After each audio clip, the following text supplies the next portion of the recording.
Je vous souhaite la bienvenue à la formation du malaise à l'affirmation de soi. En fait, je vous indique d'entrée de jeu que vous aurez, dans le cadre de cette formation-là, besoin de papier et de crayon.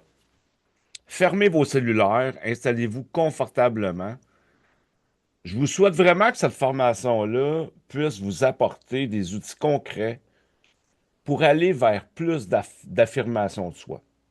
De rester dans le non-dit, de rester dans des malaises relationnels, ça l'implique toujours, en fait, quelque chose avec lequel on n'est pas bien. Vous comprendrez, j'en suis certain que vous avez déjà vécu des malaises dans vos relations et je vous souhaite à travers cette formation-là d'en arriver à avoir des outils concrets parce que je vais vous en donner.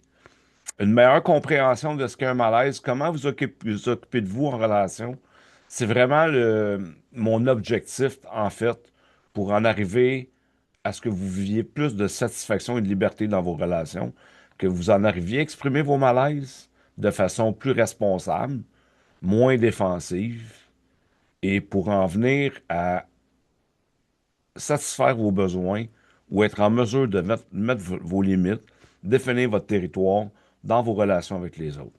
Sans plus tarder, commençons cette formation. Tout d'abord, en fait, la formation est axée sur la transformation des malaises en capacité de vous affirmer. Un voyage personnel et professionnel visant à vous aider à vivre plus de liberté, comme je l'ai déjà dit, dans vos relations et d'augmenter votre confiance en vous par rapport à l'expression de vos malaises avec les autres. En fait, j'ai regroupé la formation en trois piliers. La connaissance de soi et de votre environnement, la connaissance de soi personnelle, apprendre à vous connaître vraiment qui vous êtes comme personne, c'est quoi vos défensives, qu'est-ce qui vous empêche de vous exprimer en lien avec vos malaises, et très nécessairement le passage à l'action. C'est le bout le plus important. Cette formation vous permettra de comprendre ce qu'est un malaise et les fondements de l'affirmation de soi, de mettre en place une stratégie pour transformer vos malaises en une meilleure affirmation de vous, d'avoir un mode d'emploi que vous pourrez suivre pour vraiment vous aider à ne pas rester mal avec vous parce que c'est vous qui portez ces malaises-là. Qui suis-je? Ben écoutez, je m'appelle Normand Faubert, je suis thérapeute en relation d'aide, thérapeute de couple, je suis spécialiste en gestion de la colère, consultant RPS Loi 27, formateur, animateur et conférencier. En fait, j'ai accompagné depuis plus de 10 ans des centaines de clients à développer des nouvelles stratégies pour s'affirmer et ça marche. L'affirmation de soi, en fait, moi, j'y crois fondamentalement parce que trop longtemps, je suis resté mal, j'ai souffert longtemps. Pourquoi? En fait, parce que j'ai pas su faire. Merci de me faire confiance et de vous accompagner dans le processus d'affirmation de vos malaises en relation. En fait, qu'est-ce qu'un malaise? Un malaise désigne une sensation désagréable de gêne ou d'inconfort. Selon le Larousse, il reflète une perturbation, en fait, ou une tension ressentie physiquement ou psychiquement. Puis, tu sais, dans le mot malaise, si on le décortique, là, il y a le mot mal et le mot aise. Le mot mal, c'est se sentir mal, être mal dans sa peau. Le mot aise, c'est l'état d'une personne que rien ne gêne, donc qui est à l'aise. De façon plus concrète, si on ramène ça au niveau de la relation, ça veut dire qu'en termes de vivre des émotions désagréables avec quelqu'un. Est-ce que toi, ça t'est déjà arrivé de vivre un malaise en relation avec quelqu'un? Tu sais quelque chose que tu vis puis que tu n'arrives pas à exprimer avec l'autre. T'es pas bien, t'es mal. À chaque fois que tu rencontres cette personne-là, tu sais pas pourquoi t'es mal. Mais tu restes mal à chaque fois aussi, tu sais.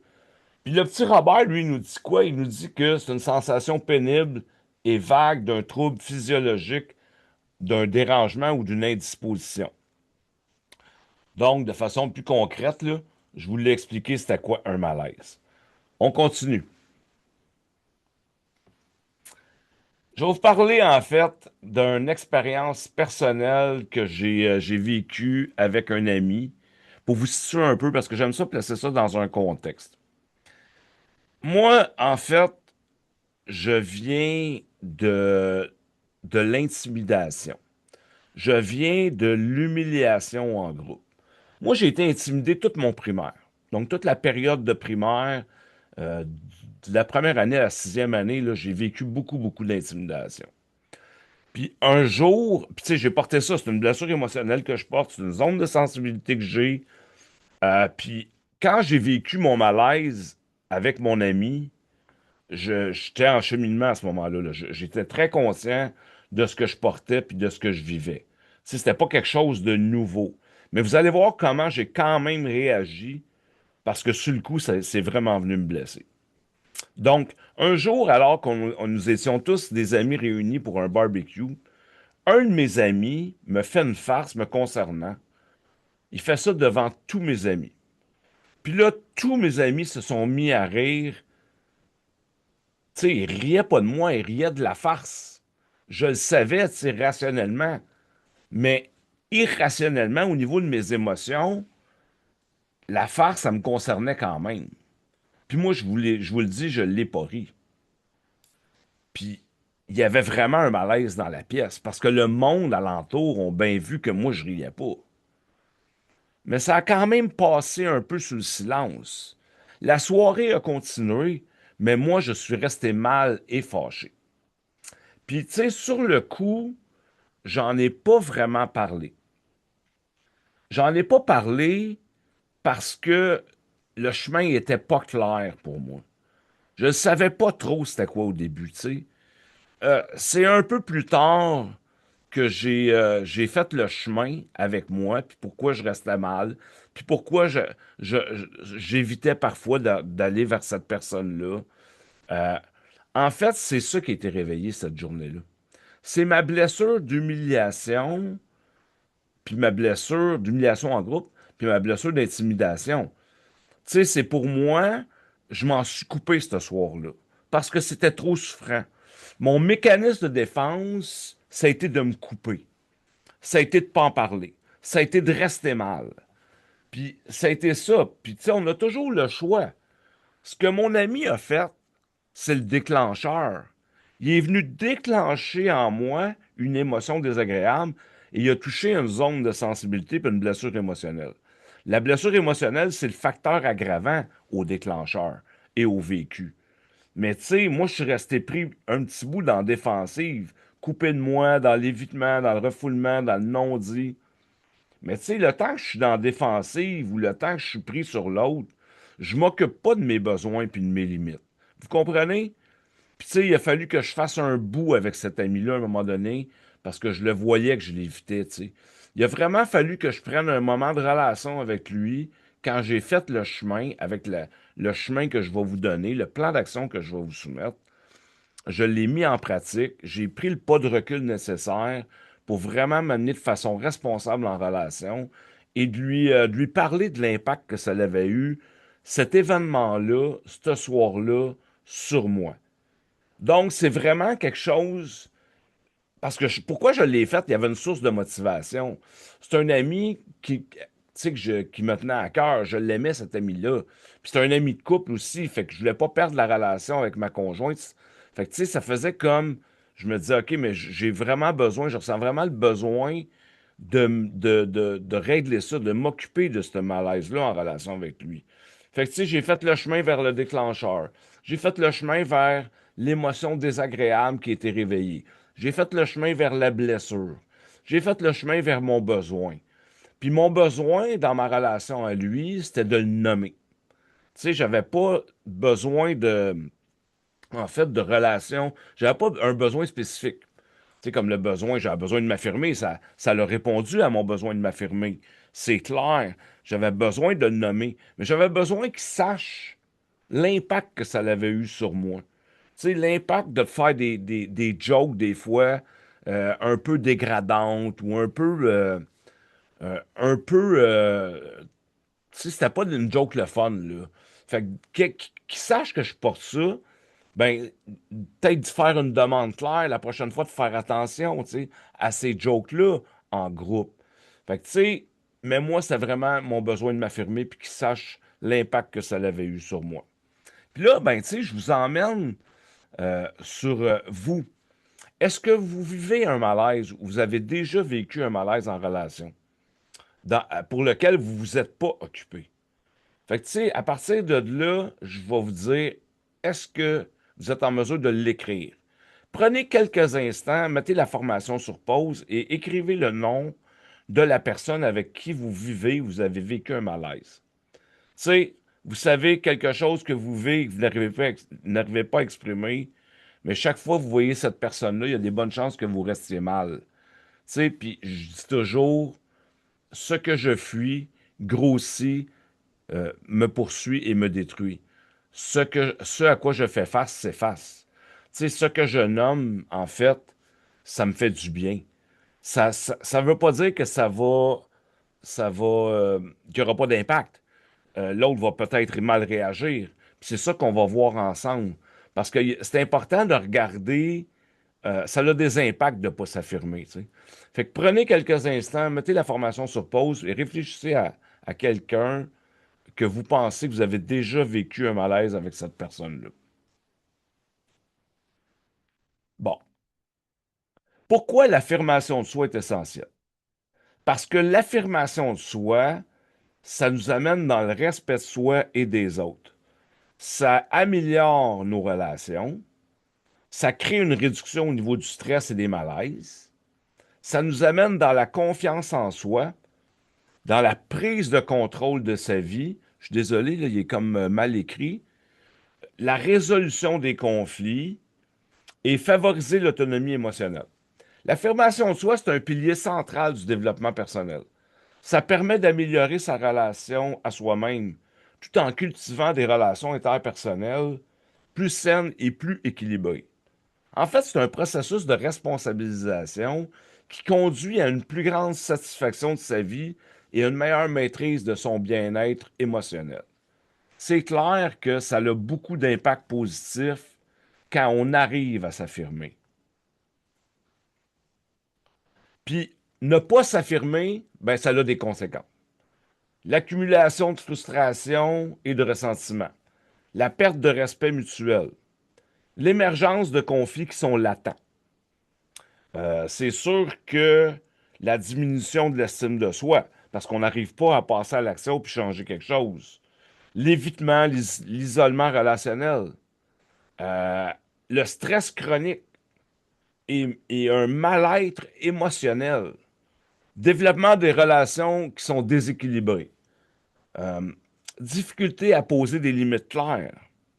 Blocage dans le développement personnel. Ne pas s'affirmer ou affirmer ses limites, ne pas s'affirmer, en fait, limite l'apprentissage puis la croissance personnelle. Ça maintient, en fait, un cycle de passivité ou de refoulement ou d'évitement ou de non-dit qui freine l'évolution vers des relations et une vie beaucoup plus épanouie. C'est sûr que la conscience de soi et de son environnement, on commence par ça. Il est super important d'identifier les facteurs déclenchants. Les facteurs déclenchants d'émotions désagréables, ils peuvent provenir de sources externes. Ça peut être soit les actions ou comportements des autres ou internes. Nos propres émotions, pensées ou blessures émotionnelles, à ce moment-là, ça devient un facteur aggravant. Il faut s'en occuper en psychothérapie ou avec un psychologue. C'est super important si on porte des blessures émotionnelles d'aller vers un professionnel qui a la compétence pour accompagner ces blessures émotionnelles-là. Les thérapeutes en relation d'aide comme moi ne font pas ça. On travaille à partir d'un champ de compétences bien précis qui nous permet d'accompagner l'impact relationnel. Mais on ne travaille pas à guérir les blessures émotionnelles. Les psychothérapeutes et les psychologues font ce genre de travail-là. Comprendre ces déclencheurs est crucial pour identifier les causes de nos malaises et pour pouvoir y répondre de manière saine et constructive. Tu sais, l'objectif, en fait, c'est de repérer les déclencheurs. C'est ça qu'on veut faire. Bon, les facteurs déclenchants externes. Ces déclencheurs-là proviennent généralement de situations ou d'interactions avec d'autres personnes. Ils sont souvent reliés à des comportements, des paroles qui sont dites ou non dites, ou à des événements. Donc, c'est sûr qu'ils génèrent une réponse émotionnelle. Parce que l'autre, qu'est-ce qu'il dit, qu'est-ce qu'il fait, qu'est-ce qu'il dit pas, qu'est-ce qu'il fait pas, génère en moi une émotion désagréable. Puis c'est sûr que c'est la première affaire qui va arriver, c'est qu'on va se défendre. Donc, il y a un mécanisme de défense qui va se mettre en place, puis on risque de se défendre. Je donne un exemple. Je suis culpabilisé par ma conjointe, puis je vais me défendre en me justifiant. J'ai rien fait de mal. C'est que elle, dans sa façon de s'occuper de son besoin, passe par une culpabilisation qui fait que ça réveille en moi une justification.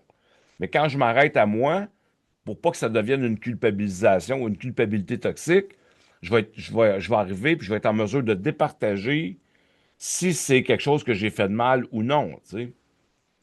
Donc, les facteurs déclenchants internes, je l'ai dit tantôt, ça, c'est relié aux blessures émotionnelles. Ça vient de nos propres pensées, de notre histoire personnelle qu'on porte. Ces blessures sont souvent des zones sensibles créées par des expériences passées qui continuent à influencer nos réactions dans le présent. On en porte tous ou à peu près. Là, tu sais. Je connais pas personne qui n'a pas une blessure émotionnelle. Tu sais, quand on parle de blessure émotionnelle, on parle de blessure d'insécurité, blessure de rejet ou d'abandon, blessure d'humiliation, de domination, blessure de culpabilité, je l'ai dit, la blessure d'injustice. Donc, ce sont tous des blessures qui font en sorte que ça crée une zone sensible et que ça devient un facteur aggravant quand on est déclenché par rapport à une situation, comme en fait, je vous ai parlé tantôt de l'expérience avec mon ami. Tu sais, c'est comme cette expérience-là, pour moi, c'est pareil comme s'il était venu déposer une bombe à l'intérieur de moi puis qu'il l'avait fait exploser.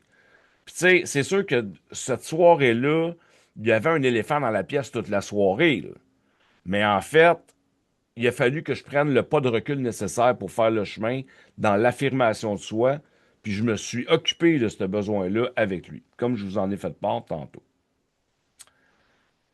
En fait, à partir d'ici, je te dirais, pense à une situation récente où quelqu'un a dit ou fait quelque chose qui a déclenché en toi une émotion désagréable.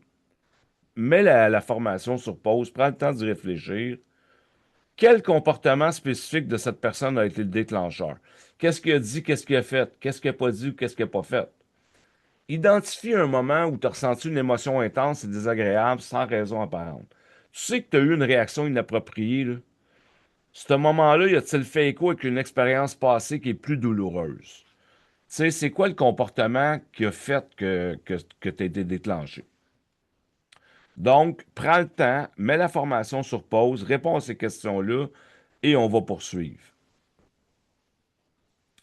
La connaissance de soi, les réactions émotionnelles et les défensives. Les émotions désagréables peuvent souvent déclencher des mécanismes de défense qui viennent influencer notre comportement et notre interaction avec les autres. Comprendre ces réactions est essentiel pour mieux gérer nos émotions et venir renforcer l'affirmation de soi.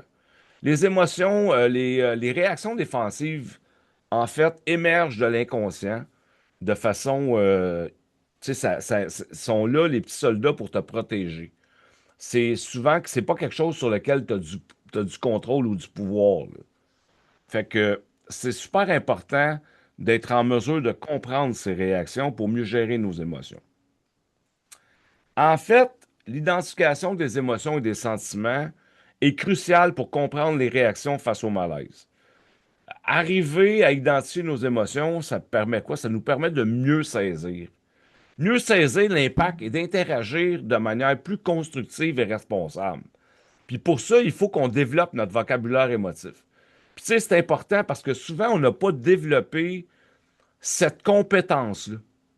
On n'a pas développé la compétence de la communication ou la compétence relationnelle. On a développé beaucoup de compétences théoriques, techniques, mais la compétence relationnelle et communicationnelle, c'est quelque chose sur lequel on n'a souvent pas été éduqué à faire, que ce soit à l'école ou par nos éducateurs.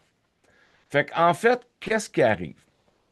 Les émotions désagréables telles que la peur, la colère, la frustration, le ressentiment peuvent nuire très nécessairement à notre bien-être. Mais elles servent souvent d'alarme interne, nous avertissant en fait qu'il y a des situations potentiellement nuisibles et incitant à l'autoprotection. En fait, les émotions désagréables, j'en ai parlé un petit peu, là, mais c'est la peur qui rit de moi, c'est la peur d'être ridiculisé, c'est le sentiment d'humiliation, la peur de ne pas être important, pas considéré. C'est la gamme des peurs, tu sais, c'est de la frustration, le dégoût à la limite, là. Fait que, tu sais, en fait, les émotions désagréables sont là pour nous indiquer qu'il se passe quelque chose. Mais principalement, les mécanismes de défense aussi. Puis c'est eux autres qui émergent de l'inconscient bien avant. Les mécanismes de défense, en fait, tels que le déni, le refoulement, l'évitement, la rationalisation, c'est quand je me mets à expliquer, j'explique quelque chose, ben, je suis dans ma tête à rationaliser. Dans le fond, tous ces mécanismes-là, il y a juste comme un check engine. J'ai mis ça comme un check engine parce que c'est pareil comme un check engine dans ton auto. La méthode check engine que j'ai mis au point, qui est une formation, ben en fait, ça fait en sorte que ça t'indique dans ton tableau de bord qu'il se passe quelque chose. Ben, ta réaction défensive devrait te servir à la même chose.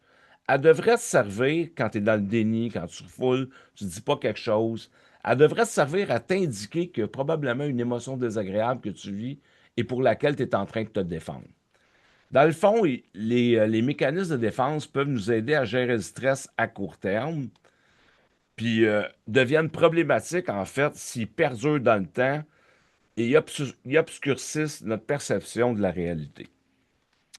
En fait, comment les émotions désagréables activent des défensives comme l'évitement et le refoulement? Ben, il y a des exemples de la résistance à participer à des activités avec un ami, des résistances à retourner voir mon ami. Genre, j'évitais de retourner chez eux. J'évite de parler de quelqu'un, avec quelqu'un. J'évite d'appeler quelqu'un. Je refoule quand je vis un malaise. Je banalise. En fait, il peut m'arriver même de banaliser mes émotions.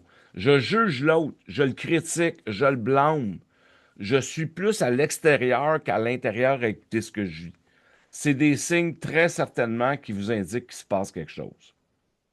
Tu sais, identifier nos réactions défensives, c'est reconnaître ses propres réactions défensives, c'est crucial.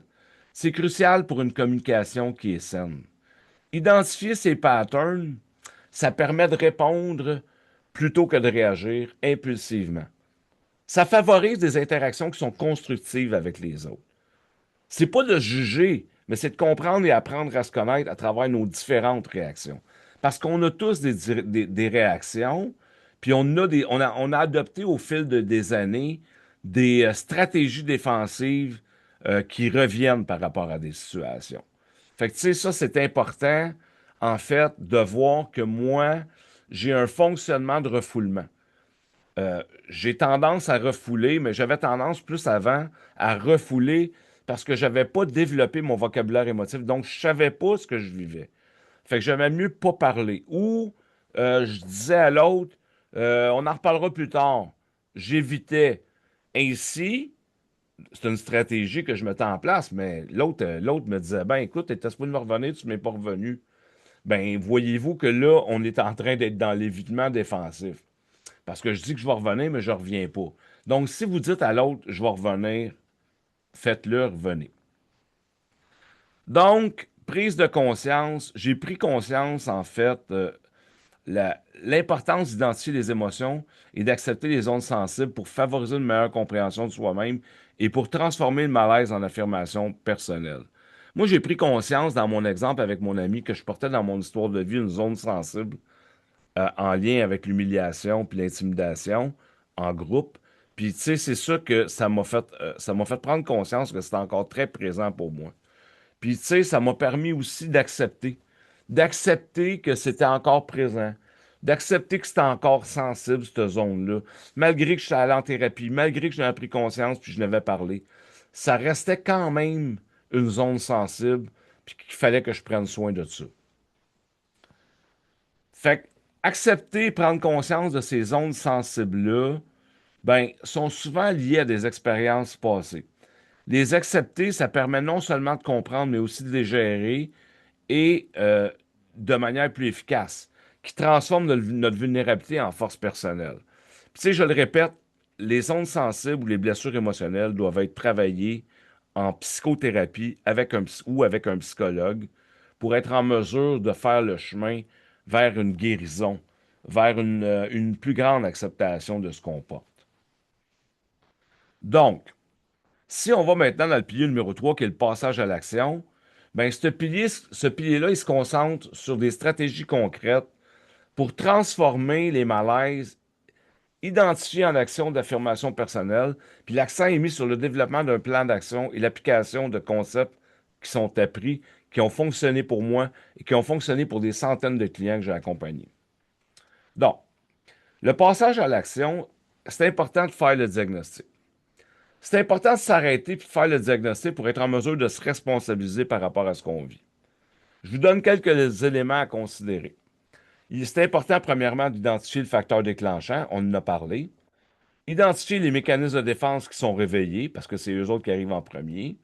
J'identifie les émotions désagréables en lien avec l'expression du malaise à l'autre. Tu sais, ce que j'ai vécu, puis ce que je vis aussi par rapport au fait d'y exprimer mon malaise. Il y a un vécu qui va être réveillé par rapport à ça. Tu sais, en fait, j'ai peur de te blesser. J'ai besoin de te parler de mon malaise que j'ai en relation avec toi. Tu es une personne qui est assez importante dans ma vie. Ma motivation profonde pour te parler de mon malaise, c'est que je tiens à toi. Mais en même temps, j'ai quand même peur de te blesser. J'ai quand même peur de ta réaction. J'ai quand même peur que tu le prennes mal. J'ai quand même peur de perdre ma relation à toi en t'exprimant ça. Mais mon besoin de m'affirmer, mon besoin de rester en relation avec toi, il est beaucoup plus grand. Fait que, tu sais, dans le passage à l'action, pour le faire le diagnostic, il faut prendre conscience et accepter nos zones sensibles. Identifier mon désir et préciser mon besoin en lien avec le malaise. Et très nécessairement, pour exprimer un malaise, il est essentiel de s'appuyer sur des conditions et des règles qui sont claires. Pour transformer un malaise en affirmation, il est crucial d'élaborer un plan d'action qui est clair. Quelles sont les bases qui permettent d'ouvrir ce dialogue? C'est un dialogue avec l'autre. Il faut que je rentre en relation avec l'autre. Il est crucial d'instaurer un climat de confiance où chacun se sent en sécurité pour partager ses émotions. Sans ces règles-là, puis sans ces conditions gagnantes-là, comment espérer avoir une communication responsable et honnête avec l'autre? Donc, ça prend très nécessairement des conditions et des règles. Les règles qui vont favoriser l'affirmation de soi, en fait, il faut se dire si on observe que l'un ou l'autre devient défensif. Tu sais, là, je vois que quand je te parle, tu es en train d'argumenter avec moi. Là, je vois que quand je te parle, tu me coupes la parole. Là, je vois que quand je te parle, tu sais, moi, je me sens pas entendu. J'ai besoin que tu me regardes, j'ai besoin que tu m'écoutes. J'ai besoin que tu me donnes cet espace-là pour en arriver à t'exprimer ce que je ressens. Donc, voyez-vous, allez-y sur l'observation. Une observation objective, c'est quelque chose que l'autre fait. Je suis pas dans le je sens que tu, puis j'ai l'impression que tu. Mais je suis vraiment dans l'observation de ce que je vois dans la réaction de l'autre quand je lui parle. Ne pas parler. Tu sais, moi, je vous dis, parlez juste d'un sujet. Tu sais, si l'autre se met à parler d'un autre sujet, ramenez ça au sujet sur lequel vous voulez parler. Là, en ce moment, je vois qu'on s'en va sur un autre sujet. J'aimerais ça qu'on reste sur le sujet que je voulais te parler. En fait, il faut pas, jamais parler sur. Tu sais, moi, j'appelle ça parler sur l'autre, là. En parlant sur l'autre, c'est en parlant au-dessus. Ouais, mais toi, c'est pareil comme quand toi tu fais ci, quand toi tu fais ça. On est en train de parler sur l'autre. Ramener ça à une conversation plus assertive, donc plus au jeu. Exprimer une demande claire avant de commencer. J'ai vraiment besoin que tu me laisses parler jusqu'à la fin. Je vais te donner un moment à la fin pour que tu puisses me parler. Mais là, en ce moment, je te fais une demande juste de rester en silence puis de m'écouter. Ça place le cadre, puis ça donne des moyens, en fait, et des règles pour être entendus par l'autre. On ferme nos cellulaires, très certainement, on évite toute distraction. Ça fait partie des règles qui favorisent l'affirmation de soi. Dans les conditions, ben, comprendre les conditions nécessaires à une affirmation personnelle efficace est essentiel. Puis en voici quelques-uns. Ne parler, je l'ai dit, ne parler que d'un sujet. Est-ce que cette personne est importante pour moi? Ou c'est une personne que ça vaut pas la peine pour moi de parler avec elle et d'en arriver à exprimer ce malaise-là? Ça ne changera rien et n'est pas assez importante pour moi. Ça peut être une motivation aussi. En fait, choisir le moment pour exprimer mon malaise. Tu sais, le soir, bien tard, quand on est bien fatigué, c'est peut-être pas le meilleur moment pour le faire. Être à l'écoute de mon ressenti. Comment je me sens en ce moment, puis de me faire une place avec ce que je porte. Tu sais, c'est pas facile pour moi en ce moment, j'ai besoin de t'exprimer quelque chose. Je vois que j'ai peur de ta réaction. C'est difficile pour moi de le faire. Je suis pas habitué de faire ça. Faites-vous une place avec ce que vous portez, mais il faut être à l'écoute de soi pour faire ça. Il faut que les deux personnes soient disponibles physiquement et psychiquement. Physiquement, parce que la personne est là, elle n'est pas pressée de s'en aller.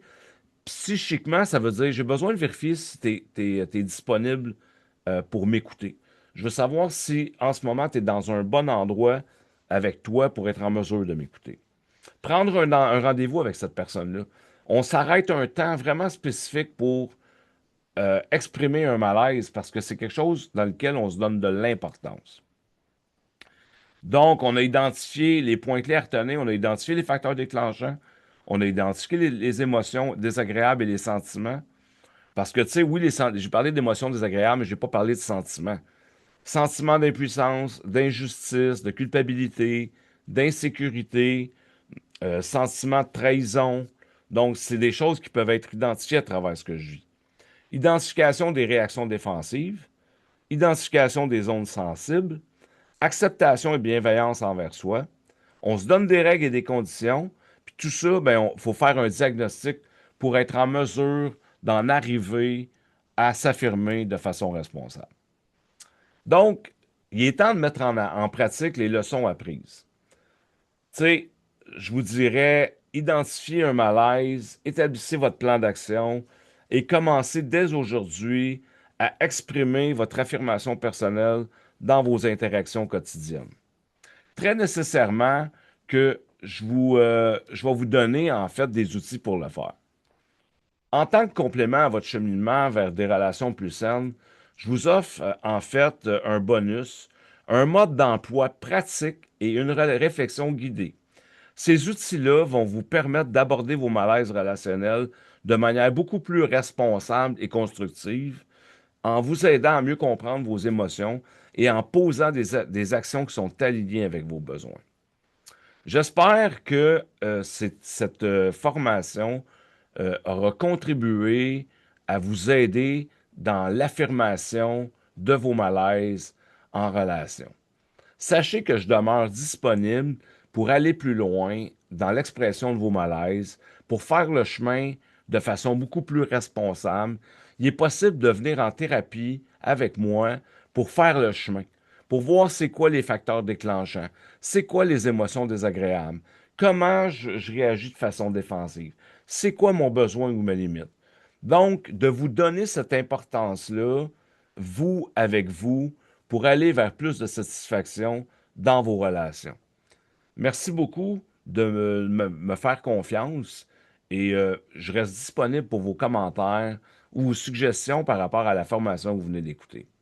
Au plaisir et à bientôt peut-être.